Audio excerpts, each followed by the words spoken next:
ED ने 26 अगस्त मंगलवार को दिल्ली के पूर्व स्वास्थ्य मंत्री सौरभ भारद्वाज के घर छापा मारा। आम आदमी पार्टी के नेता के खिलाफ ये अस्पतालों के निर्माण में कथित अनियमितताओं के सिलसिले में कार्रवाई की गई। ईडी की छापेमारी के बाद बीजेपी और आप के बीच अब घमासान छिड़ गया है। आम आदमी पार्टी और सौरभ भारद्वाज ने बीजेपी को खुली चुनौती दे दी है। इस मामले के बीच आप नेता ने एक प्रेस कॉन्फ्रेंस की, जिसमें उन्होंने एक के बाद एक बीजेपी और ईडी पर वार किया। सौरभ भारद्वाज ने ईडी पर प्रहार करते हुए बताया, मैंने पूरा जोर लगा लिया, ये कर लिया वो कर लिया, तो मैंने कहा यार तुम्हें जो करना करो, मैं सो रहा हूँ जाके। मैं जाके कमरे में अपना जमीन पे बेड लगा के मैं सो गया।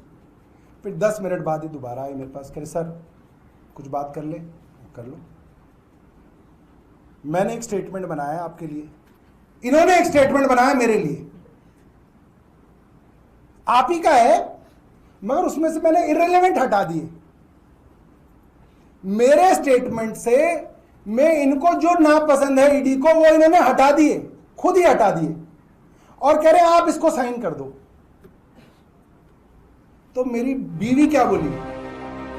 इसके बाद उन्होंने कहा, मैंने उनके बनाए गए बयान की उस कॉपी पर हस्ताक्षर करने से इनकार कर दिया। इसके बाद अधिकारियों ने मेरी बात ईडी के डेप्यूटी डायरेक्टर से कराई। उन्होंने भी यही कहा कि इस पर साइन कर दीजिए। रवीश भारद्वाज जी से उन्होंने मुझे सटल वे में समझाने की कोशिश करी कि सर ये आपके लिए अच्छा है कि जो हम कह रहे हैं उसी पे कर दीजिए, हम भी आपका अच्छा ही चाहते हैं। अफसर भी कह रहे हैं हम आपका अच्छा चाहते हैं। मैंने कहा आपका ही काम ही नहीं अच्छा चाहना, मेरा वकील मेरा अच्छा चाहता है। आप तो मुझे जेल ले जाना चाहते हैं, मुझे मालूम है ये बात, और आपकी राय मुझे माननी नहीं है।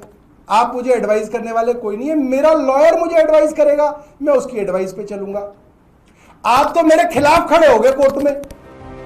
आप नेता ने ईडी की रेड को फर्जी बताते हुए सबूत दे डाले और बीजेपी पर करारा प्रहार करते हुए कहा।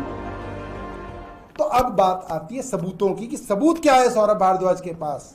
तो दोस्तों, एक मुझे ईडी वालों से बहुत सख्त शिकायत है और घर में परिवार वालों को भी है कि भाई ये जो 13 ठिकाने मेरे जहां छापे पड़े हैं, ये कम से कम मुझे तो बताया जाए कहां हैं, मैं कब्जा तो लूं उनके।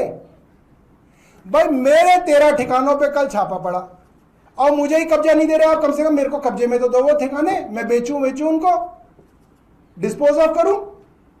ये कौन से ठिकाने हैं? मेरी बेटी पूछ रही है पापा do you have an office? मैंने कहा बेटा वो तो सरकारी है। कह रही नहीं एक है ऑफिस जिसका फोटो चल रहा था। बेशर्मो, शर्म करो, डूब मरो। इन लोगों को डूब मरना चाहिए। इन्होंने आज देश को क्या बना दिया।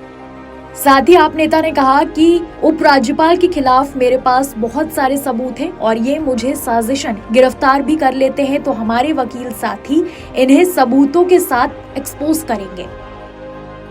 उपराज्यपाल के विषय में मेरे पास बहुत सारे सबूत हैं और अगर मैं गिरफ्तार हो जाता हूं कुछ दिनों में, तो मेरे वकील इसकी प्रेस वार्ता करेंगे समय समय पे, सोशल मीडिया पे।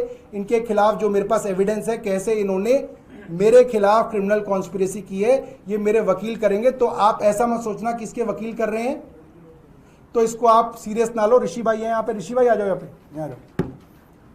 ऋषि भाई मेरे वकील होंगे, इनके साथ और वकील साथी होंगे, मगर क्योंकि हमारी आम आदमी पार्टी लीगल सेल के आदमी है, तो इनकी तरफ से मैसेज आएगा आपको और उसके अंदर हम इनको एक्सपोज करेंगे पूरी तरीके से, पूरी दुनिया के आगे एक्सपोज करेंगे कि ये क्या चला रखा है इन्होंने यहाँ पे देश में।